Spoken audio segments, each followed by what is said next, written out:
Assalamu alaikum, my dear students. I hope you all are fine. And today, inshallah, I am going to discuss about the factors which affect the electrical resistance of a conductor. So basically, ये जो resistance है बेटा, it depends upon the dimensions of a conductor. How the conductor looks, what is the length of the conductor, what is the area of cross section of a conductor. और भी एक और factor है जिसपे बेटा conductor की resistance depend करती है. You know what is that? That is the nature of material. That is what nature of material. तो बेटा कितने आ गए बेटा? दो. क्या क्या? So the very first factor on which the resistance depends are its dimensions. What is the length? What is the cross sectional area? So that means conductor कैसा है, शेप या सॉरी उसकी लेंथ, उसका क्रॉस सेक्शन कितना है, उस पर resistance depend करती है. और बेटा दूसरा factor that is the nature of material. Material का नेचर क्या है? Like you have zinc, you have copper, both possess same dimensions. मान लो आपके पास कॉपर है और आपके पास जिंक है, दोनों मेटल्स हैं, दोनों के डायमेंशन बेटा मैंने सेम लिए, but you know both of them will not have the same resistance. Why? Because their nature of material is not same. So दूसरा फैक्टर जिसपे बेटा रेजिस्टेंस, इलेक्ट्रिकल रेजिस्टेंस डिपेंड करती है, वो है nature of material. And the third one, you know what is that? मैं बेटा जो रेजिस्टेंस की बात कर रहा हूं, प्लीज वो नोट करो. That is about the conductor, that is regarding the ohmic device. So फिलहाल ये जो ओमिक डिवाइस की रेजिस्टेंस है, it depends upon the dimensions, it depends upon the nature of material. Okay, and you know it also depends upon the temperature of material या temperature of wire. Wire को या conductor को किस temperature पे आपने बेटा रखा है, उस पे भी ये डिपेंड करता है. So what are the various factors on which it depends? It depends upon the dimensions of conductor, it depends upon the nature of material और conductor, it depends upon the temperature of material or wire or conductor. Now let me elaborate how the resistance depends upon the dimensions. तो बेटा आप नजर रखोगे,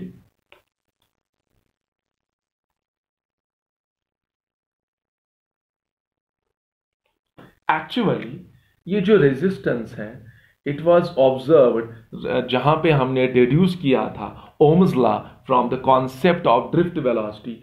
वहां हमने ये देखा था that this resistance is directly proportional to the length.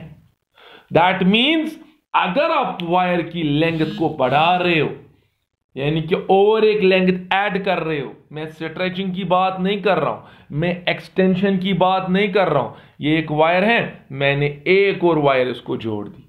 So that means if you are increasing the length of a wire, the resistance will obviously increase.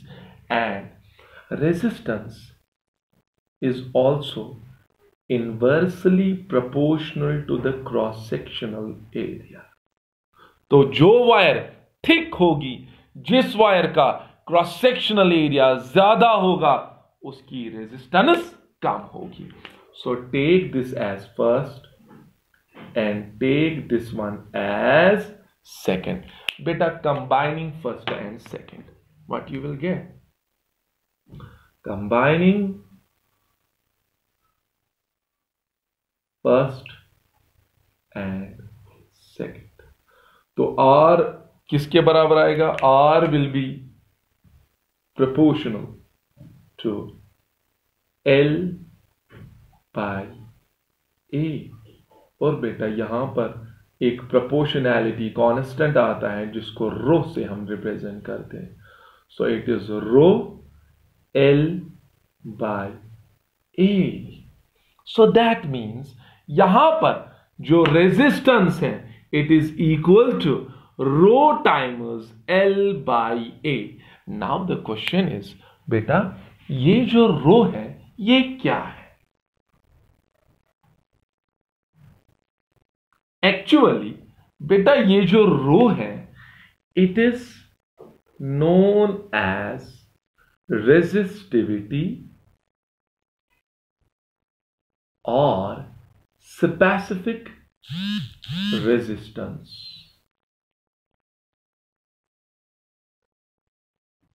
Of a conductor. So बेटा है क्या ये रो? This rho is the constant. It is known as resistivity or specific resistance. Define कैसे करोगे from this relation? बेटा मैंने एक wire ली है सिलेंड्रिकल, ठीक है, जिसका बेटा लेंथ मान लो से 1 मीटर है, ठीक है, और बेटा जिसका cross sectional area 1 metre square है। यानी कि मैंने एक ऐसा कंडक्टर लिया जिसकी लेंथ और जिसका क्रॉस सेक्शनल एरिया सेम आ रहा है।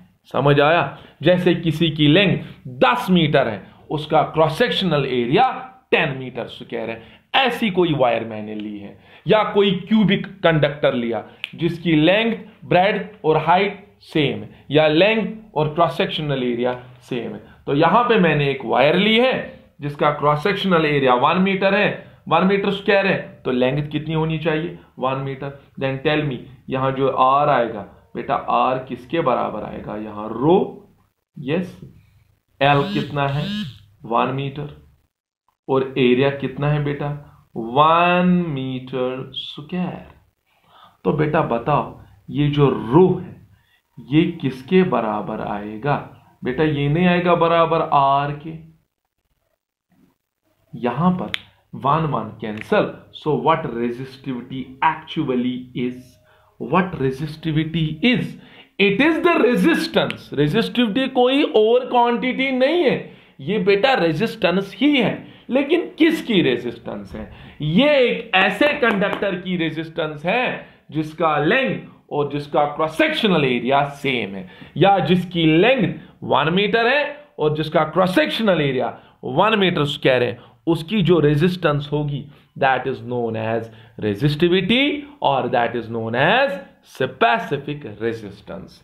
बट आपको बेटा ये ध्यान में रखना है कि ये जो रो है, ये जो रेजिस्टिविटी है, can you tell me on what factors it should depend? So remember this point, ये जो रेजिस्टिविटी है ये इंडिपेंडेंट है डायमेंशंस के साथ। It is independent of dimensions. ये बेटा डायमेंशंस पे डिपेंड नहीं करता है। एक वायर चाहे आप उसकी लेंथ बढ़ाओ या घटाओ, उसका क्रॉस सेक्शनल एरिया बढ़ाओ या घटाओ, जब तक वो मटेरियल सेम है, जब तक आप मटेरियल को चेंज नहीं करोगे, तब तक उस मटेरियल की रेजिस्टिविटी चेंज बेटा नहीं होगी। समझ आ रहा है बेटा? So now listen, so this was about the resistivity, and one more factor on which this resistivity depends. The first one on which it is independent, that is the dimensions. Whether you double the length, whether you double the cross sectional area, whether you vary the length, whether you vary the cross sectional area, rho will not change. So resistivity एक constant होती है material की, लेकिन किस पे depend करता है? It depends upon the nature of material. अगर आपने कॉपर लिया है और आपने कॉपर को रिप्लेस किया by zinc, both of them will not have the same resistivity. अगर आपने कॉपर लिया और कॉपर की लेंथ को चेंज किया, कॉपर के क्रॉस सेक्शनल एरिया को चेंज किया, उससे रेजिस्टिविटी में कोई फर्क अगर आएगा, वो आएगा जब आप मटेरियल को चेंज करोगे। That means resistivity is the material property. It is the property of a material. It is the property of a material. and is independent of the dimensions. Dimensions पे ये बेटा डिपेंड नहीं करता है. तो बेटा किस पे डिपेंड करता है? Nature of material. But it is not the only factor on which it depends. It also depends upon temperature. So there are two factors on which this resistivity depends. What are those two factors? One is the nature of material and another one is the temperature. Is that clear? So material कैसा है, किस temperature पे रखा है, तो उस पे बेटा रेजिस्टिविटी डिपेंड करती है. डायमेंशंस पे ये डिपेंड, लेकिन as far as the resistance is concern, it depends upon the dimensions, it depends upon the nature of material, it depends upon the temperature. कोई बताएगा हमने लेंथ को डबल किया, क्रॉस सेक्शनल एरिया को same रखा, लेकिन length को double किया तो रेजिस्टेंस भी डबल हो जाएगी. But what about the resistivity? It will remain same. So now अब आपको यूनिट ऑफ रेजिस्टिविटी देखना है बेटा. कभी वाइवा में पूछते हैं what is the unit of specific resistance. ठीक है, रेजिस्टिविटी का दूसरा नाम स्पेसिफिक रेजिस्टेंस. तो आप सिंपली निकाल सकते हो आर है बराबर rho L by A. So what you are going to find? You are going to find the units of the rho. So rho किसके बराबर आएगा बेटा? R A by L. What is the unit of resistance? Ohm. What is the unit of cross-sectional area? Meter square. And what is the unit of length? It is meter. ये metre एक cancel हो जाएगा. So what is the unit of resistivity? It is ohm meter. Okay. So this is the unit or SI unit of resistivity. Ohm meter is the unit of resistivity. Similarly, you can also determine its dimensions. कैसे बेटा? आपको पता है? So let us find out its dimensions. कैसे बेटा dimensions बेटा निकालोगे? तो देखो रो किसके बराबर है बेटा? R A by L. ठीक है बेटा, रेजिस्टेंस के डायमेंशंस हमने ऑलरेडी निकाले हैं, या अगर निकालना चाहोगे आप रेजिस्टेंस के बदले लिख सकते हो वर्क डन, या ओम्स लॉ के हिसाब से क्या आएगा? V divided by I. फिर से मैं एक्सप्लेन कर रहा हूं कैसे रेजिस्टेंस के डायमेंशंस निकाले थे. If you don't remember I will elaborate this. So R है V बाई आई इंटू यहां पे क्या है? A divided by L. लेकिन मैंने बताया था इस V को, पोटेंशियल डिफरेंस को हम लिख सकते हैं work done per unit charge, because you might have read in electrostatics potential difference is defined as a work done in moving a unit charge from one point to another point. So W divided by क्या लिखेंगे बेटा? Q, और यहाँ पे अपना ही I है और यहाँ पे A है, डिवाइड है L. Now इस चार्ज को फंडामेंटल क्वांटिटी में लेके, क्योंकि डायमेंशंस तो फंडामेंटल्स में होते हैं, फंडामेंटल क्वांटिटीज में होते हैं, तो क्या करोगे बेटा? यहां पे W को ऐसे रखो, चार्ज को लिखो in terms of current. You know I is Q by T, so Q is I into T, so it is I square T. Here it is L, here it is A. So let us write down the dimensions. What is the dimensional formula of work? M1 L2 T minus 2. Okay, what is the dimensional formula of area? It is L2, because M0 L2 T0. What is the dimensional formula of current? Current is a fundamental quantity, so we will represent it by A square. Okay, what is the dimensional formula of time? Time is a fundamental quantity, write down it as T raised power 1. What is the dimensional formula of length? Length is a fundamental quantity, write down it as L raised power 1. सो बेटा इसको solve करके आपको क्या dimension आएगा इसका?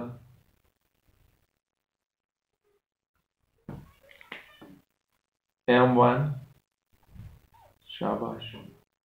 This L1, this is L4, एक L कम हो जाएगा तो ये बन जाएगा L raise to the power 3। This is T raise पर -2, ये 1 ऊपर आएगा, this is T raise to the power -3। अच्छा, A स्क्वायर तो ये ऊपर आके A raise to the power -2 बन जाएगा। So this is the dimensional formula of resistivity. It has 1 dimension in mass, 3 dimensions in length, -3 dimensions in time, and -2 dimensions in current. This is not a cross-sectional area, this is the current. So this was about the resistivity of a conductor. Now, बेटा अब question मैं यहां पे दिखाना चाहता हूं, 2 questions हम लिखेंगे, लेकिन पहले मैं एक सिंपल सा क्वेश्चन आपको यहां पे सॉल्व करने के लिए बता रहा हूं।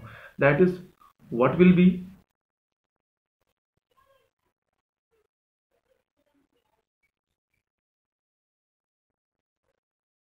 The percentage change in resistance if the length of a wire is doubled. ठीक है बेटा? सो क्वेश्चन क्या है? क्वेश्चन ये है कि आपके पास एक वायर है, ठीक है, इसका क्रॉस सेक्शनल एरिया A है और बेटा इसकी लेंथ जो है दैट इज L। ना मैं क्या कर रहा हूं, मैं इसकी लेंथ को डबल कर रहा हूं, लेकिन डबल कैसे कर रहा हूं? I am not stretching it, otherwise question में लिखा होता a wire is extended, a wire is stretched, but it is not like that. हमने इसकी लेंथ को डबल किया है, तो इसका मतलब हुआ हमने एक और वायर जिसका क्रॉस सेक्शनल एरिया इतना ही है जितना पहली वायर का है, इसको उसके साथ जोड़ दिया है। That means it is like this, ऐसे बेटा। उसका भी क्रॉस सेक्शनल एरिया सेम होना चाहिए, सेम, और उसकी भी लेंथ, और एक जो लेंथ हमने जोड़ दी है वो L होनी चाहिए, तभी अब जो वायर है, अब इसकी लेंथ बेटा कितनी बन गई? It becomes now 2L. Now the question is what will be the percentage change, resistance में कितने परसेंटेज इंक्रीज हुआ। लेकिन पहले आपको देखना है यहां पे जब आपने लेंथ ऐड की है कौन सी क्वांटिटी सेम रह गई है बेटा? एरिया। सो रिमेंबर, जो क्वांटिटी कांस्टेंट रहती हो तो उस टाइम फॉर्मूला को आपको उसी में लाना है। So you know there is a formula that is R is equal to rho L by A। Now listen बेटा, इसमें क्या क्या कांस्टेंट है? जब आपने एक और वायर ऐड किया उसका भी मटेरियल सेम होना चाहिए, क्योंकि यहां पे ये नहीं लिख रहा है कि ये कॉपर है और जिंक ऐड किया, नहीं। सो दैट मींस दोनों मटेरियल सेम है। So rho is same during the addition of new length, rho remain same and A also remains same, A also remains same। तो रो भी कांस्टेंट, A भी constant, तो क्या मैं लिख सकता हूं R is equal to constant times L। अगर कोई चीज यहां पे चेंज हो रही है वो खाली L है, बाकी कुछ भी नहीं। सो मैं लिखूं ऐसे, मान लो पहले इसकी जो रेजिस्टेंस थी that was R1, shall I write R1 as K times, मान लो इसकी जो ओरिजिनल लेंथ थी दैट वाज L1। नाउ उसके बाद जब इसकी नई रेजिस्टेंस है मान लो वो R2 है और उस टाइम इसकी जो लेंथ है अब दैट इज L2। सो लेकिन अब हम क्या करेंगे, हम इनको डिवाइड करेंगे। Take this as first, take this one as, हमें क्वेश्चन में क्या निकालना है? Percentage change. तो आप बेटा याद रखना, जब भी परसेंटेज चेंज निकालना हो तो आप क्या करोगे? आप रेशियो निकालोगे। क्या निकालोगे? पहले ratio, final by original. Ratio निकाल के आप क्या किया करोगे, you will subtract 1 on both sides. ऐसे बेटा करो डिवाइड सेकेंड बाय फर्स्ट, क्या आएगा यहां पे, R2 by R1 is equal to L2 by L1। Is that clear? Now, according to the question, what is the new length? It is double than that of the original. Shall I write L2 as 2L1 divided by L1? This L1 and L1, तो बेटा R2 by R1 कितना निकला बेटा, 2 निकला ना। इससे पता चल रहा है कि जो नई रेजिस्टेंस होगी वो डबल होगी then that of the original. But हमें क्वेश्चन में ये नहीं निकालना है, हमें परसेंटेज चेंज निकालनी है। तो आप ध्यान रखो बेटा, परसेंटेज को निकालने के लिए आप क्या करोगे, ये फाइनल बाय ओरिजिनल का रेशियो है, इसको क्या करना है, सब्ट्रैक्ट 1 ऑन बोथ साइड्स। तो क्या आएगा, when you subtract 1 on both sides it will be like this, R2 by R1 minus 1, yes, is equal to 2 minus 1. Is that clear? So जब आपने यहां पर बेटा -1 लगाया, ये क्या बनेगा, इसको क्रिस क्रॉस करो, R2 minus R1 divided by R1 is equal to 1. Now tell me, what is this R2 minus R1? Isn't it the change in the resistance? Shall I write it as delta R, change in resistance, divided by, what do you mean by R1? Isn't it the original resistance? I will represent it by R. So what this delta R by R is, change divided by original। और बेटा इसको हम fractional change कहते हैं। क्या कहते हैं, जब आप चेंज को बेटा क्या डिवाइड करोगे, ओरिजिनल, तो वो क्या देगा, फ्रैक्शनल चेंज। तो फ्रैक्शनल चेंज इन रेजिस्टेंस कितनी आ गई बेटा, 1। Now do one thing, multiply 100 on both sides. याद रखोगे जब फ्रैक्शनल चेंज को अब आप मल्टीप्लाई करोगे 100 on both sides, that will give you the percentage change.